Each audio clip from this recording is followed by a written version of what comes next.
Baik, pada kesempatan ini kita akan belajar tentang topik aspek fisika dalam keperawatan.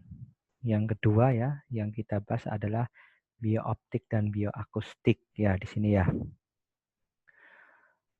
Oke, di sini apa sih biooptik dan bioakustik? Kita akan pelajari secara simpel. Nah, di sini kalau kita ngelihat kok ada hubungannya dengan mata dan dengan telinga. Ya, kalau biooptik, optik kita fokusnya ke mata, akustik kita nanti fokusnya ke dalam pendengaran. Ya, jadi pendengaran itu seperti apa, mekanismenya seperti apa itu nanti akan kita pelajari bersama-sama ya. Di hal yang pertama kita pelajari yaitu terkait biooptik ya. Biooptik itu apa sih? Nanti yang akan kita pelajari terkait optika, geometri, lensa, mata, tanggap cahaya, tanggap warna, buta warna, dan aplikasi biooptika dalam keperawatan. Ya, di sini apa saja sih optika dalam keperawatan itu? Ya, jadi ada optika geometri ya. Jadi ada beberapa prinsip lain. Jadi terkait cahaya itu kalau kita melihat cahaya secara medium tuh tegak lurus ya. Dan berkas cahaya itu atau garis cahaya itu bisa digambarkan secara lurus. Bisa coba kalian kalau misalnya punya senter atau apa ketika dinyalakan pasti akan tegak lurus. Ya, kecuali nanti berbenturan dengan benda, contoh cermin dan sebagainya. Itu nanti beda lagi ceritanya ya. Jadi akan mantul dan sebagainya. Jadi nanti mekanisme tersebut akan dapat penjelasan ya, nanti berupa ciri-ciri cermin nanti dan lensa secara matematik itu ada mekanisme sendiri ketika misalnya nanti mantul seperti apa dan sebagainya itu nanti ada mekanisme sendiri. Ada juga namanya optika fisis ya. Seperti apa itu? Ya, jadi menjelaskan terkait gejala cahaya ya disperse, intervensi, dan polarisasi tidak dapat dijelaskan melalui metode optika geometri. Jadi nggak ada matematikanya. Nanti di sini hanya dapat dijelaskan dengan menghitung ciri fisik dari cahaya tersebut. Ya itulah kenapa cahaya kok banyak digambarkan dengan warna. Padahal kalau kita melihat cahaya secara langsung itu tidak akan sesuai dengan mekanisme yang dilihat secara langsung, tapi bisa dianalogikan dengan warna-warna seperti yang ada dalam cermin di sini ya.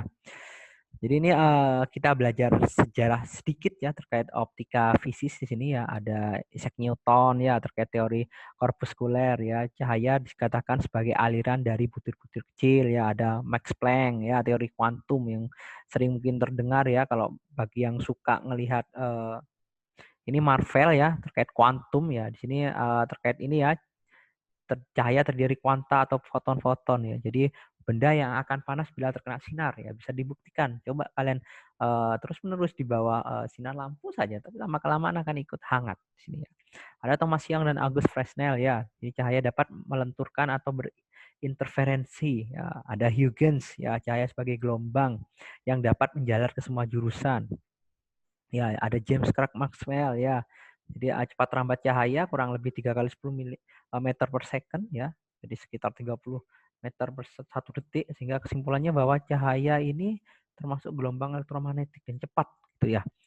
Terus yang terakhir yang mungkin terkenal ya, ya Einstein ini menyebutkan beliau cahaya memiliki sifat partikel dan gelombang magnetik di sini ya. Jadi gelombang logam disinari cahaya dan bisa memancarkan elektron. Di sini cahaya mempunyai sifat materi partikel dan sifat gelombang tersendiri. Kita bahas selanjutnya yaitu yang terkait lensa. Nah, ini yang berhubungan dengan mata ya, lensa atau alat pembias yang dibatasi oleh dua bidang pembias lengkung atau satu bidang lengkung atau satu bidang datar. Karena mata nanti terdiri dari beberapa lensa. Ya, nanti di sini ada jenis-jenis lensa ya, ada lensa sferis, ada lensa silindris ya. Kalau sferis dibagi dua, ada konvergen atau konveks, ada divergen atau konkav. Ya, intinya kalau konveks ini adalah sering dikenal dengan lensa cembung atau positif di sini ya. Kalau konkav di sini lensa kecekung atau negatif min. Ya, biasanya yang terkenal ini ya, minus berapa itu ini ya, divergen di sini ya. Ada juga lensa silindris. Di sini lensa yang punya permukaan lensa silindris ya disebut lensa silindris ya. Dalam arti kalau di mata tuh mungkin silinder. Nah, itu ya. Jadi lensa mata tuh nanti mempunyai fokus yang dua nanti ada fokus positif dan juga fokus negatif nanti. Ini mekanisme dalam cahaya ya. Kok mekanisme cahaya ya? Mekanisme dalam lensa. Nah ya, di sini lensa ada refleksi dan refraksi ya. Kalau refleksi itu terkait pemantulan cahaya oleh permukaan. Ya, jadi permukaan misalnya di sini ya digambarkan ini ada laut atau misalnya ada cairan, ada air di sini bisa memantulkan ya. Atau refraksi, perubahan arah cahaya karena melewati suatu medium tertentu. Nah, ini ya kelihatan kok patah nih kayaknya ya. Padahal ya enggak, lurus sebenarnya karena ada refraksi, dibiaskan, dimantulkan oleh benda tersebut ya. Ini mekanisme pembentukan bayangan ya. Nah, jadi sinar datang sejajar sumbu lensa cembung akan dibiaskan melalui titik fokus nanti ya. Dan sinar datang sejajar sumbu sumbu lensa cekung akan dibiaskan seolah-olah berasal dari titik fokus lensa. Dan sinar datang melalui pusat lensa akan diteruskan. Jadi normalnya seperti itu ya. Jadi kalau sejajar langsung diteruskan. Kalau misalnya cembung nanti dibiaskan melalui titik fokus. Kalau misalnya cekung dibiaskan seolah-olah berasal dari titik fokus. Jadi berbeda. Itulah kenapa ketika minus atau positif nanti ya matanya positif atau ini plus atau minus itu nanti akan berbeda terkait di jatuhnya bayangan dalam mata. Itu yang jadi pembahasan nanti ya. Ini kalau kita ngomong konvergen ya cembung ya, mendapat memproyeksikan gambar pada suatu bidang bayangan secara nyata ini ya. Jadi ini benda aslinya dikonversikan cembung nanti seperti ini. Lebih kecil dan terbalik di sini ya. Nyata terbentuk pada titik pertemuan semua berkas sinar yang melewati lensa di sini. Ya, di sini ya. Jadi ini mekanisme gambarannya ya. Kalau divergen ya cekung ya dan sifatnya tuh maya di depan di sini ya. Dan tidak dapat diproyeksikan di sini ya.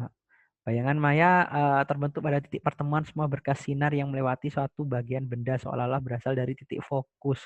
Fokusnya yang gede nih padahal ya titik fokusnya harusnya sesuainya jatuh di lensa akhir ya. Ini kalau kita ngomong terkait bayangan pada cermin ya. Nah, jadi kalau ini cermin datar di sini ya. Cermin juga bisa membentuk bayangan ya pada cermin datar pembentukan bayangan menggunakan hukum pemantulan ya. Jadi sama di sini ya. Jadi dimantulkan kalau misalnya lihat mata kira-kira kok kayaknya ada di belakang padahal ya di bawah sini ini terkait cermin. Saya rasa udah dipelajari di SMA dulu ya. Ada juga namanya kesesatan lensa atau abrasi lensa di sini. Kenapa kok ini bisa terjadi ya? Ini bergantung dengan jaraknya, jarak bayangan juga, ada jarak fokusnya dan radius dari kelengkuan lensa. Serta kita bisa melihat dari sinar yang datang, entah secara paraksial dan sebagainya itu dikatakan abrasi lensa. Nanti bisa dipelajari sendiri ya secara mendalam ya. Di sini akan saya jelaskan secara simpel saja seperti apa sih terdiri dari berapa saja sih ini yang nanti akan kita gunakan ketika jadi perawat ya. Jadi ada namanya abrasi sferis, astigmatismus ya, ada di kelengkuan medan, ada distorsi dan abrasi kromatis. Ya nanti bisa dibaca ya. Kalau abrasi sferis nih kecembungan lensa. Nanti ada sinar dua paraksial, sinar dari dua arah dari pinggir lensa membentuk bayangan di titik P nanti ya. Jadi di sini bagaimana kita bisa menanganinya dengan pasang diafragma di depan lensa sehingga nanti bisa kembali normal atau bisa pakai lensa gabungan aplanatis ya plus dan minus nanti itu akhirnya bisa mengatasi terkait abrasi sferis di sini. Koma di sini ya. Apa itu penyebabnya? Ketidaksanggupan lensa membentuk bayangan pada sumbu utama dari sinar yang datang dari tepi.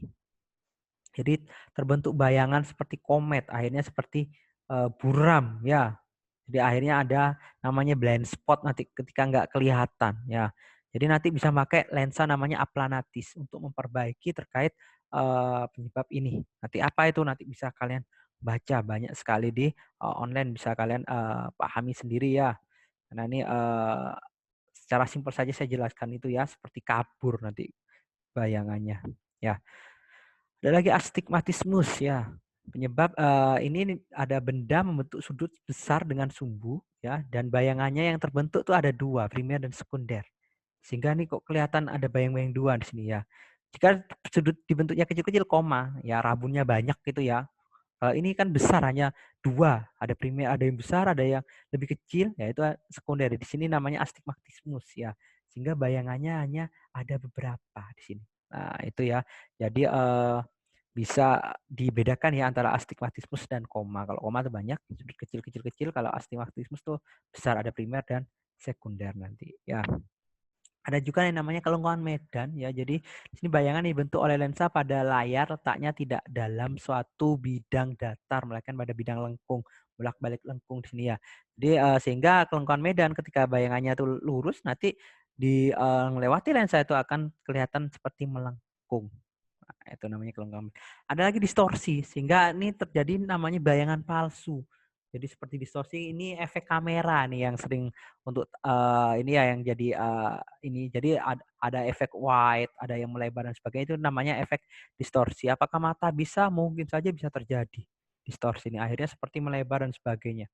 Ya, di sini ya. Ada juga abrasi kromatis. Nah, jadi penyebabnya fokus lensa berbeda-beda untuk tiap-tiap warna. Di sini ya, bayangan yang terbentuk akan tampak berbagai jarak dari lensa. Akhirnya berbeda-beda. Akhirnya kalau warna ini seperti ini, kalau warna merah titiknya tumpunya di sebelah sini, kalau biru sebelah ini, sehingga akhirnya tidak menyatu. Ya, jadi di sini bagaimana menanganinya di sini ya. Dua lensa tipis yang sama perbandingannya jarak fokusnya dan daya dispersinya. Jadi bisa dikatakan seperti lensa flinta atau kaca crown, sehingga nanti bisa menggabungkan berkas cahayanya sehingga cahaya datangnya barengan ini seperti ini ya, nanti munculnya di sini juga barengan sehingga tidak seperti meregang. Itu ya. Kita bahas terkait mata di sini ya. Nanti bisa dibaca secara anatomi, nanti kalian akan mendapatkan tersendiri anatominya ya. Sini komponen pengindahan ada 3, yaitu mata, fokus pada bayangan pada retinanya nanti ini ya. Ada retina di sini ya. Terus ada juga sistem saraf yang nanti bisa meneruskan ke otak ya, yang mengatur mekanismenya, dan juga ada korteks penglihatan di otak yang menganalisa penglihatan tersebut. Kira-kira ini apa? Lah itu terkait di korteks. Saya melihat apa itu bisa didefinisikan. Oh ini payung, oh ini eh, sepatu dan sebagainya, itu diproyeksikan melalui otak nanti. Ini alat optik pada mata, ada kornea ya. Ini fungsi-fungsi nanti bisa kalian baca sendiri terkait fungsinya ya. Kalau kornea itu seperti apa? Ini terkait ini anatomi ya. Jadi kornea itu seperti apa? Ya, bagiannya tebalnya seperti apa? Fungsinya apa? Memfokuskan benda dengan cara refraksi. Ada lensa di sini ya. Mempunyai dua permukaan dengan jari kelengkungan kurang lebih 7,8 mili. Seperti apa itu?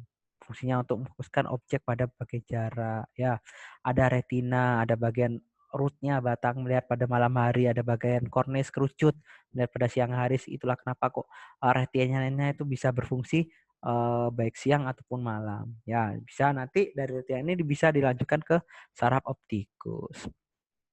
Ada juga ya fovea centralis ya, di sini ya fovea centralis ya. Jadi nanti daerah ini mata belakang ya. Jadi terdapat bintik-bintik kuningnya di sini ya. Nah, jadi ini fungsinya untuk apa? Ini meneruskan cahaya di sini ya, garis lurus ini ya. Ya, sehingga itu nanti bisa diterima oleh retinanya di sini ya. Ada juga nanti pupil di tengah-tengah ya. Pupilnya di sini ya. Nanti untuk apa? Memfilter nanti. Mengatur cahaya atau memfilter ya. Kalau misalnya cahayanya terang akhirnya mengecil, kalau redup membesar kayak gitu ya. Itu juga sebaliknya ya. Ini perjalanan cahaya di mata ya. Cahaya masuk ke sistem lensa dari mata, terus diteruskan ke vitreous humor dan terakhir diteruskan ke retina, sehingga retina bisa meneruskan ke otak sehingga bisa kita artikan, oh saya melihat apa. Ketika terjadi hambatan dalam ketajaman penglihatan itu bisa disebabkan oleh karena jarak. Ya, jadi semakin jauh mungkin semakin tidak bisa kelihatan secara maksimal. Pencegahannya seperti apa? Ya, bisa dengan fovea centralisnya itu dipindahkan samping sehingga ada bantuan dari lensa nanti. Tujuannya untuk apa? Membantu ketajaman persepsi visual di dalam daerah di area retina mata. Itu ya. Ini analoginya kalau misalnya kita menghubungkan mata dengan kamera, ya itu yang mungkin yang mahasiswa zaman now nih yang pahamnya lebih ke kamera. Kalau ngomong lensa ya, lensa kamera misalnya iPhone lebih ini, Samsung lebih ini, Oppo lebih ini dan sebagainya misalnya ya. Jadi kalau kita ngomong mata, insya Allah tuh lebih bagus dari kamera merek apapun. Ya, karena objeknya itu lebih luar biasa. Jadi Tuhan Yang Maha Kuasa itu memang luar biasa. Nanti bisa kalian pelajari apa-apa yang bisa dilakukan oleh mata tapi tidak bisa dilakukan oleh kamera nanti ya. Jadi ini bisa melihat objek dengan sudut yang sangat besar ya. Minyak kelapa ada cairan lubrikasinya ya. Istilahnya kalau panas bisa ada cairan lubrikasinya dan sebagainya. Kalau kotor bisa dibersihkan ya, dilindungi oleh ada tulang ininya ya, tulang rawannya juga, memfokuskan objek dan sebagainya di sini ya. Dan bola mata juga dilengkapi dengan otot-otot yang mengatur gerakannya. Jadi bisa ke atas, ke bawah dan sebagainya. Ya. Jadi syukurilah bagi yang matanya masih sehat ya, tidak min dan sebagainya, itu luar biasa berarti ya. Ini otot-otot menyusun mata nanti bisa kalian baca ya. Ada rectus medialis fungsinya apa, sampai obligatus superior fungsinya apa, itu juga jelas ya. Jadi ketika ada kelumpuhan salah satu dari otot mata yang ada di atas ini ya disebut namanya strabismus atau mata juling. Jadi misalnya ada yang ngelirik ke kanan tapi salah satu matanya itu kok tetap di tengah, lah itu ototnya tidak maksimal, itu dikatakan strabismus ya. Ada 3 jenisnya, ada horizontal, vertikal, dan torsional nanti ya. Ini yang kita bahas selanjutnya ada daya akomodasi di sini ya. Apa saja tuh? Ya, itu nanti bisa kalian bahas kalau kita ngomong akomodasi seperti apa sih. Benda bisa terlihat jelas ya, jarak lensa ke mata itu terlihat jelas juga. Satunya dikatakan dioptri atau D nanti ya. Kalau bagi yang memakai kacamata itu pasti sering paham terkait dioptri. Kalau misalnya konsul ini nambah minus atau plus dan sebagainya atau silinder dan sebagainya, itu pakai dioptri nanti untuk pengukurannya, karena itu yang dilihat jarak bayangannya nanti. Nah, daya akomodasi itu apa? Merupakan kemampuan lensa mata memfokuskan suatu objek. Ketika tidak fokus, itulah kenapa dibantu dengan ada namanya alat bantu kacamata ketika lensa dalam matanya itu ada kerusakan. Ya, jadi benda jauh tidak ada akomodasi, benda dekat semakin kuat mata atau lensa berakomodasi. Jadi itulah kenapa ketika kita melihat jarak dekat, selama 10 menit itu harus istirahat. Kita melihat yang jarak jauh sehingga matanya itu ikut beristirahat nanti ya. Jangan hanya ngelihat baca terus ngelihat laptop terus, nanti ya ada kalanya setiap 10 atau 15 menit kita lihat yang jauh ya supaya bisa berelaksasi nanti. Bisa juga ditekan umur ya, otomatis pengaruh ya. Kalau ketua biasanya lebih ke positif ya atau plus nanti ya. Ini korelasi jarak ya, titik dengan berbagai range usia ya, titik dekat 7 cm ya. 7 cm masih bisa melihat misalnya. Semakin tua semakin uh, susah ya. Ini yang dikatakan rabun dekat ya kalau kalian ininya ya. Ini jadi kalau kita gambarkan di sini ya, yang harusnya di atas nih pas di retina, nah ini ke bawah. Sehingga nanti nggak pas dan ini ke saraf matanya nanti ya. Jadi tidak bisa dijelaskan secara optimal dalam otak nanti, sehingga nanti jatuhnya terlalu ke bawah nanti. Ya. Ini catatannya ya, ada namanya punctum proximum, ada namanya punctum remotum. Nah, ini ada lebar akomodasi, ada prinsip AP nanti proximum dikurangi AR remotum nanti. Ya. Ini apa itu ya? Di sini jarak terdekat dengan jarak terjauh. Ya, ini rumusnya saja, kalau ini next to know saja lah ya. Sehingga nanti ini ya kurang lebih ini secara empirisnya secara garis besar range-nya jadi 80 tahun dikurangi umur sekarang. Nah, ini dioptri satuannya. Jadi L itu umur dalam tahun nanti ya. Jadi bertambah jauhnya tidak dekat, nah, bisa diakibatkan oleh penuaan atau menjadi tua, namanya presbiopi atau dikatakan ini ya plus ya. Atau juga ada catat mata atau mata afasia, orang tidak mempunyai lensa mata. Ini ya. Jadi kurang lebih tadi sudah dijelaskan ya. Ada juga kelainan lensa dalam dan koreksinya, ada namanya miopi ya. Di depan retina di sini ya, lengkung korneanya terlalu kuat atau cembung ya. Akses bola matanya terlalu panjang juga bisa. Ya, jadi indeks biasnya lensa terlalu besar sehingga jarak punctum proximumnya dan punctum remotumnya terlalu kecil. Ya, gangguan mata ini dikoreksi dengan kacamata minus, ini yang sering ya, miopi di sini ya, sehingga bisa dibantu dengan ini ya. Jika jarak lensa ke retina menjadi 18 cm misalnya, kekuatan lensa akan berubah menjadi 55,5 dioptri. Normalnya 58,2 dioptri. Nanti bisa diukur nih minus berapa, minus apa supaya nanti pas ke retinanya. Itu ceritanya ya. Ini contohnya ya. Nah, ketika awalnya jatuh di depan retina, di sini nanti ketika dibantu oleh kacamata nanti bisa pas di retinanya.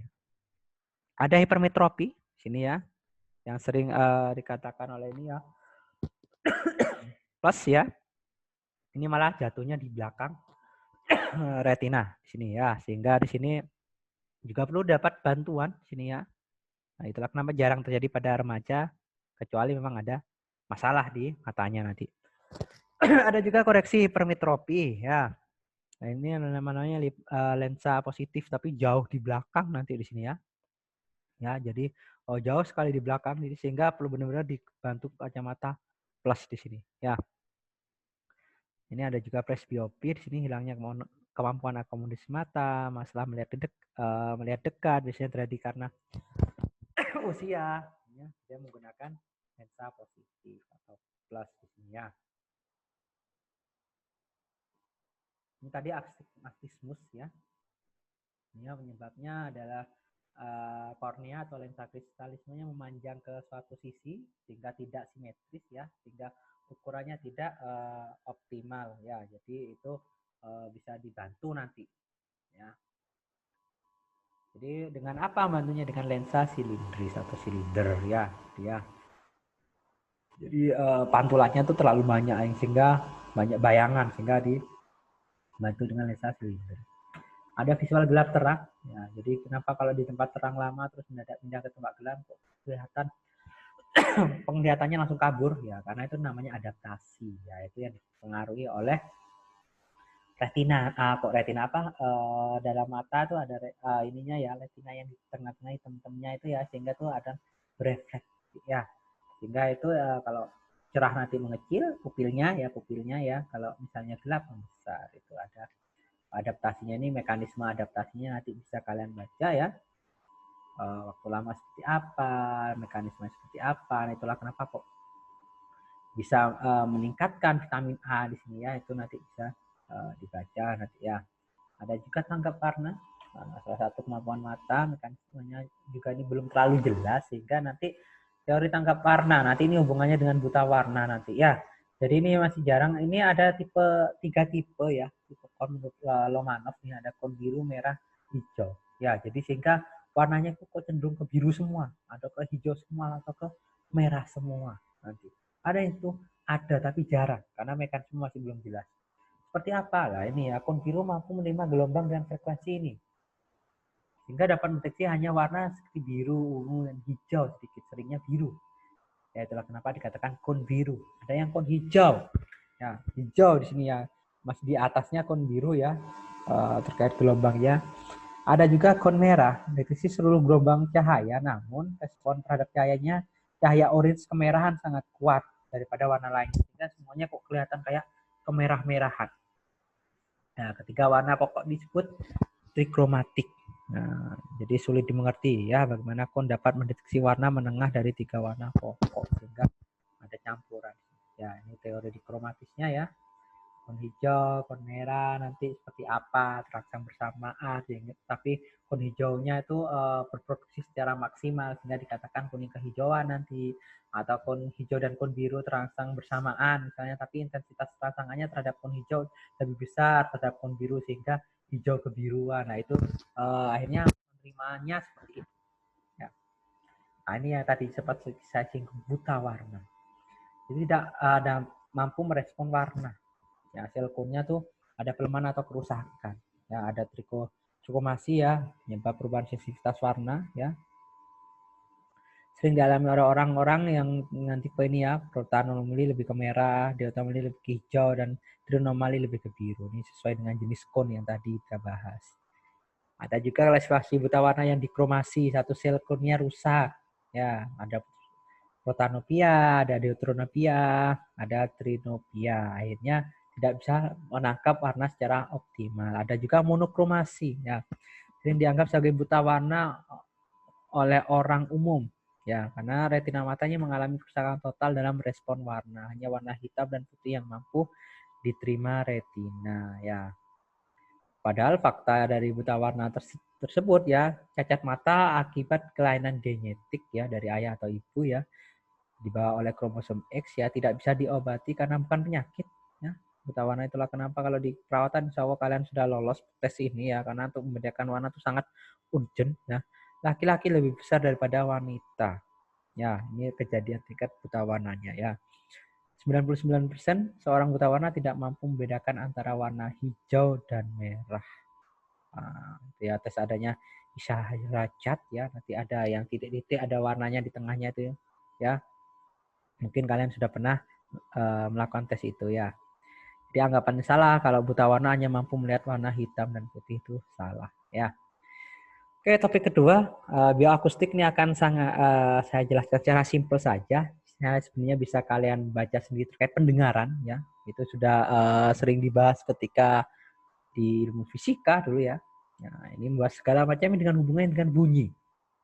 Ya, bioakustik ini membahas bunyi yang berhubungan dengan makhluk hidup, terutama manusia, ya, karena kita akan merawat manusia nantinya, ya. Di bahasan bioakustik ini berproses pendengaran dan instrumen dari bunyi sendiri, ya. Ini frekuensi, kecepatan, dan panjang gelombang bunyi, ya. Jadi bunyi dihasilkan oleh benda yang bergetar, ya. Berdasarkan frekuensinya, ya, getaran digolongkan menjadi 3, yaitu infrasonik, sonik, dan ultrasonik. Nah, ini infrasonik yang tidak tertangkap oleh indera pendengar manusia, getaran gempa yang di bawah sekian hertz, ya, atau tanah longsor dan sebagainya itu yang kecil sekali. Atau sonik, sini yang kedua adalah yang bisa ditangkap oleh indera pendengaran manusia, pembicaraan, suara biasa, ya. Kalau ultrasonik, suaranya kencang, ya, kencang dalam arti getarannya tak tertangkap oleh indera pendengar manusia, dihasilkan oleh magnet, listrik, ya, kristal piezoelastrik yang digunakan menjadi beberapa instrumen kedokteran, misalnya USG, ya, atau ultrasonografi yang bisa dilakukan di perut-perut untuk melihat pantulan dari bunyinya sini, ya. Ya, ini kalau kita perbandingkan ya dengan hewan, misalnya ya, manusia kurang lebih suaranya 85 sampai 1100 Hz. Ya, masih rentang normal. Manusia mendapat mendengar dari 20 sampai 20.000 Hz. Nah, ini belalang bisa bersuara sampai 100.000 Hz. Jadi dengan getaran yang dibuat itu sebenarnya kita nggak bisa mendengar. Ya, ya, mendengarnya sekitar 10 sampai 15 Hz. Ya, kencang sekali berarti suaranya belalang. Kelelawar bisa bersuara sampai 120.000 Hz. Mendengarnya pun bisa sampai 1.200 Hz. Nah, ini kencang sekali ya getarannya nanti, ya. Ini anjing bisa bersuara sampai 1080 dan bisa mendengar sampai 50 Hz nanti. Ya. Suara memiliki karakter yang berbeda meskipun memiliki frekuensi yang sama. Ya, hal ini dipengaruhi oleh perubahan tekanan udara dalam gelombang bunyi, hantaran bunyi. Jadi karakter suara yang berbeda ini lazim disebut warna suara atau timbra. Ya, itu yang sering kalian dengar mungkin, ya. Ini warna musik, ya. Ya, ada yang warna orange, hijau misalnya, ada yang uh, ini apa, kekuning-kuningan lah, ya. Nah, jadi ini merupakan timbra-timbra warna, ya, yang lebih halus, lembut. Ada juga yang bergerigi menjadi warna yang jelas dan sifatnya lebih ke kasar misalnya.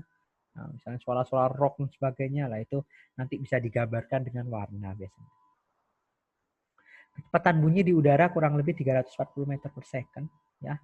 Jadi jika suatu memiliki kecepatan melampaui suara di udara disebut kecepatan supersonik, ya. Contohnya pesawat supersonik dengan kecepatan 2000 km per jam itu tidak bisa ditangkap nanti, ya.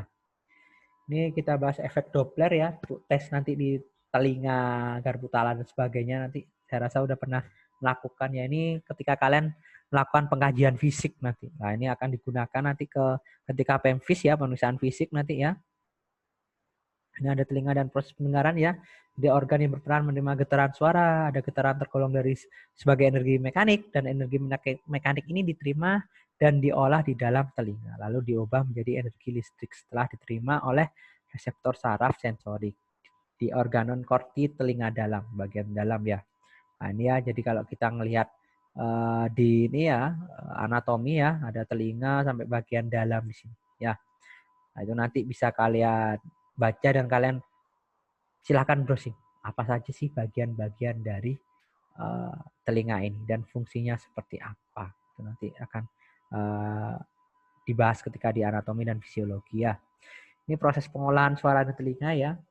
Jadi silakan bisa di-pause videonya, dibaca, ya. Jadi seperti apa daun telinga, seperti apa ini nanti intinya ini sudah bisa kalian pelajari sendiri, ya. Kalau telinga tengah seperti apa, tulang-tulangnya terdiri dari apa saja, fungsinya apa, nanti efeknya seperti apa, nanti juga bisa kalian baca sendiri. Ya, ini, ya. Jadi kalau kita ngelihat dari luar tendang telinga sampai ke dalam ke bagian dalam, nah itu nanti ada mekanisme simpelnya seperti ini. Ya, ini telinga dalam, ya, ada kokleanya rumah siput yang itu biasanya bisa berfungsi untuk ini ya mengatur keseimbangan juga. Ketika itu rusak, kita akan susah mengatur keseimbangan dalam tubuh. Ya, banyak lagi fungsi-fungsi yang lainnya nanti bisa kalian silakan search, silakan browsing, sangat banyak sekali ya terkait mekanisme ini ya. Yang dikatakan rumah siput ya karena bentuknya melingkar ya seperti rumah siput. Dan ini ada jaringan sel-sel saraf ya poin 11-nya ya. Nanti ini serabut inilah yang nanti akan menghantarkan ke nervus saraf. Ya, itu yang sangat berbahaya sekali ketika ini putus ya. Jadi akan bisa menyebabkan kerusakan. Ini respon frekuensi telinga ya. Kan tadi sudah sempat dibahas. Ya sekitar 20.000 Hz. Sudah sangat keras ya, bukan keras ya. Jadi seperti getaran yang melengking. Jadi kita nggak nyaman sampai kita nggak terdengar, itu juga bisa nanti ya. Ini mekanismenya ya. Merasa tidak nyaman, suara jeritan atau alarm, atau misalnya ada yang nggak nyaman ketika mendengar suara misalnya pisau atau apa itu digesekkan ke kaca, krrrk, bunyi sampai itu sampai nggak nyaman ya. Itu frekuensinya berarti bikin membuat telinga tidak nyaman. Itu bisa saja terjadi. Ya, terkait respon frekuensi telinga ya di sini ada rendah, ada ambang pendengaran, ambang atas, dan ada ambang bawah pendengaran. Ya, nanti itu ada penjelasannya ya 10 sekian ya, ada 3000 Hz dan sebagainya. Ya. Ini skala kebisingan. Ya, ini ya, kalau dilihat dari skala desibel dB ya. Ini kalau 0 lambang pendengaran, denyut nadi, deg-deg yaitu ya detak jam, klik-klik, ya, percakapan tenang, jalanan sepi, hover in room ya, ada juga jalanan yang lebarnya 7 meter seperti apa, kebisingan pabrik, diskotik. Ini hanya pelambangan saja. Ya, efeknya seperti apa, nanti ada batas ketidaknyamanan ya, bisa ini ya kalau 160 with close to ear ya, bisa sampai merobek membran timpani atau MT nanti ya. Ini kehilangan pendengaran ya, dapat akibat kerusakan mekanis, cedera kepala, penyakit, terpapar pada kegaduhan ya, ada proses penuaan juga dan sebagainya banyak ya. Bisa kalian baca ini contohnya ketika normal ya 0 sampai ini ya masih kurang dari 20 desibel, ketika tereksplod dengan suara yang keras ya di sini ya. Ini juga bisa kalau sering-sering mendengar keras. Itulah kenapa penggunaan headset ya jangan terlalu kenceng. Senyaman apapun kalian mendengarkan musik, udah cukup disetel yang cukup lah kita dengar aja sudah cukup. Ya tidak perlu kamu kencengin karena itu bisa merusak membran timpani nanti. Ya. Nah, ini ketika tambah tua ternyata memang tambah menurun ya kalau dari grafik ya. Kemungkinan yaitu bisa disebabkan oleh karena kemampuan telinganya. Ya, ini tadi ultrasonik ya, bisa di post dulu ya. Nanti insya Allah untuk materi akan saya share ya. Nah, tapi nanti akan saya jadikan PDF dan nanti saya paparkan dulu. Nanti baru kalian pahami dulu melalui video. Nanti kita share, kita diskusi melalui MMP nanti ya di forum dan sebagainya. Ya. Nyalat USG ya, menggunakan gelombang ultrasonik yang punya frekuensi 1 sampai 10 MHz. Itulah kenapa kita nggak mendengar ya, kita tidak tahu. Sehingga tuh nanti getarannya bisa menggambarkan ini ya. Seperti kalau misalnya USG bayi di perut tuh kelihatan gambar-gambarnya itu karena pantulan dari gelombang dari suara. Ya. Ya, silakan di-pause dibaca ya. Nah, ini ada pengaruh atenasi dalam pemeriksaan USG ya. Adanya atenasi yang berbeda pada jaringan tubuh akan memberikan gambaran USG dan berbeda pula. Dasar penggunaan ultrasonik adalah efek Doppler, yaitu terjadi perubahan frekuensi akibat adanya pergerakan pendengar atau sebaliknya malahan. Ya, ini efek-efek gelombang ultrasonik ya. Ini efek baik, mekanik, panas, kimia dan maupun biologis ya. Ini banyak sekali ya terkait efek yang bisa disebabkan. Ya, itulah kenapa intensitas pemaparannya juga harus dipaham ya. Jadi silakan bisa dicek terkait bahayanya gelombang ultrasonik. Kalau mekanik seperti apa ya, emosi asap, awan, disergasi beberapa benda padat itu bisa digunakan untuk mendeteksi lokasi batu empedu kalau dalam perawatan nanti. Ya, jadi nanti dengan gelombang itulah kenapa sangat pengaruh sekali dalam dunia kesehatan. Panas terkait ultrasonik ya, refleksi pada titik yang seperti apa sih? Nah, itulah kenapa kok kita bisa mendeteksi mengalami perubahan panas seperti apa itu bisa dengan gelombang ini juga. Ya, dengan intensitas yang tinggi. Ada juga kimia. Ya, gelombang ultrasonik menyebabkan oksidasi dan hidrolisis atau dikatakan ikatan polyester ya. Ada biologis juga. Ini efek ini sebenarnya merupakan gabungan antara efek-efek yang sebelum-sebelumnya ya. Panas bukan dilatasi pembuluh darah, ultrasonik juga meningkatkan permeabilitas membran sel. Ini bisa kalian bahas apa sih membran sel, apa sih kapiler, itu nanti akan dibahas. Jadi kalian bisa cek dulu ya apa sih membran sel, apa tuh sel. Ini terkait anatomi nantinya ya. Otot mengalami paralisis dan sel-sel hancur, bakteri virus dapat pula hancur. Nah, ini juga bisa digunakan sebagai pengobatan nanti ya. Ya, keletihan akan terjadi jika frekuensi ultrasonik ditingkatkan. Oke.